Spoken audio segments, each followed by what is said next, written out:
Hey guys, today we're making a quick barbecue chicken quesadilla. So let's get going. So it's gonna be very simple. We're gonna need some fresh green peppers, jalapeno if you like some spice, red onion, green onion, that's gonna add some nice citrusy notes, barbecue sauce, pick your favorite barbecue sauce. I like spice and sweet, so I'm choosing Chipotle today. Next we'll also need some shredded chicken. I'll tag the link on how to make poached chicken on the description box down below.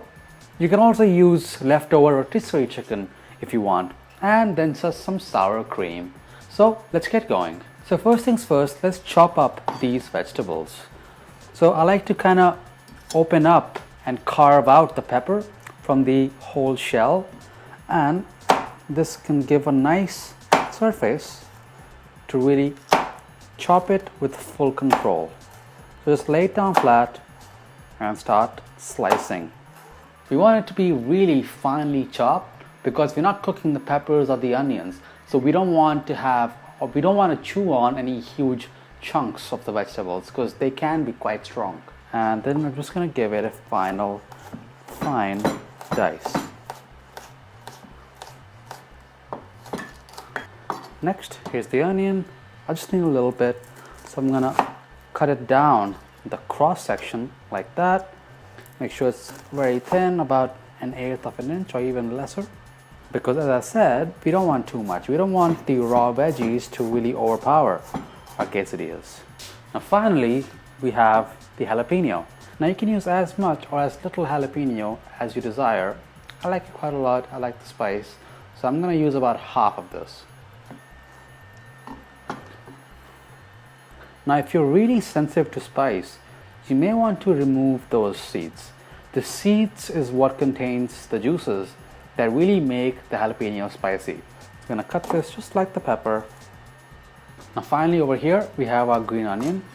Just make it smaller and more efficient. So you cut them into smaller cross sections and you have your bunch here.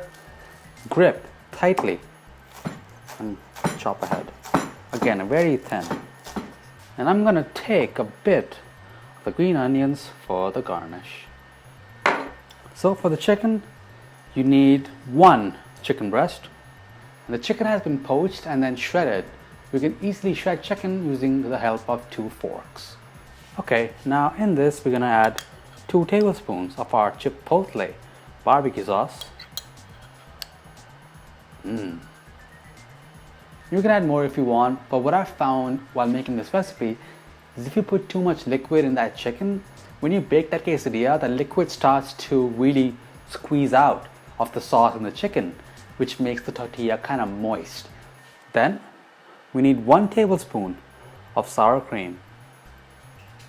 And then finally, in goes our veggies.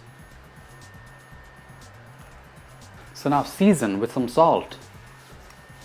Remember, the barbecue sauce contains salt already, so don't put too much, add a little bit, mix it up, and then taste and adjust. Always taste while cooking. Beautiful. Now on to assembling our tortilla. So we're going to use half of our mixture and really spread it on one side. So as you notice, we're covering only half of that tortilla and leave some space along the sides, kind of like a pizza, because when we close that in and put pressure on it, it will naturally squeeze out. So by giving that space, we are essentially avoiding it from spilling over and out onto the pan. And then here comes some cheese. This is my favorite cheese, one of my favorites. It's an old cheddar and it's strong, so I don't need a lot of it, but it's super delicious, creamy. It's gonna go great with this quesadilla. Make sure to go all the way up and all the way down to get those beautiful long shreds of cheese. But some of you might think, wait, barbecue sauce on a quesadilla? Well, I'll tell you guys, try it, it's delicious. Alright, that's it. Let's give it a fold, apply a light pressure to kind of seal it. Now onto our pan. Put a bit of olive oil, and here it is. right onto that pan. So you want to cook this evenly on a medium gentle heat until it's evenly browned on each side. Alternatively, just put this on a baking sheet and hit that broiler setting in the oven and cook it until golden brown on each side. It shouldn't take you more than a minute on each side, and be careful if your tortillas start to fluff up. You can see that cheese starting to melt and looks beautiful.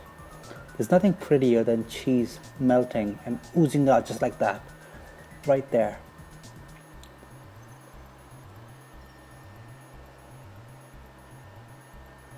Alright, look at some beauty now. This has been cooking for about a minute or two. Let's flip it. Oh yeah. Look at that beauty. Toss it gently in that oil, and at the other side get golden brown. Just look at how great and gently cooked that was. If we cooked it any faster, you will see some more dark spots all around the tortilla. If you're making more than one set of quesadillas, simply place it on a wire rack over a baking sheet and place it in the oven. And here she is. Beautiful. Now I know you're excited, but let it sit for about a minute. That will help that cheese to relax a little bit and allow it to cool down, so that when you cut it, it won't make a mess. Or if you're anything like me and don't want to wait, just cut it. One down the middle and one right there. Who wants a bite? Comment down below if you want a bite of this. You saw how easy this was? Anybody can make this. Anybody can make this. Let's look at that cheese. All stuck in there. It's on this side. And remember, we saved this earlier. So let's garnish it with our chopped green onions. And serve this with a bit more of your favorite barbecue sauce. Dinner is served. If you guys like this video, be sure to let me know in the comments section down below. I read each and every comment and I do reply to all of you. So don't forget to comment and give me a like if you're too busy. If you want more videos just like this one, be sure to hit subscribe, hit that bell icon, you know the drill, and I'll see you guys again on the next one. Time to eat. Let's go.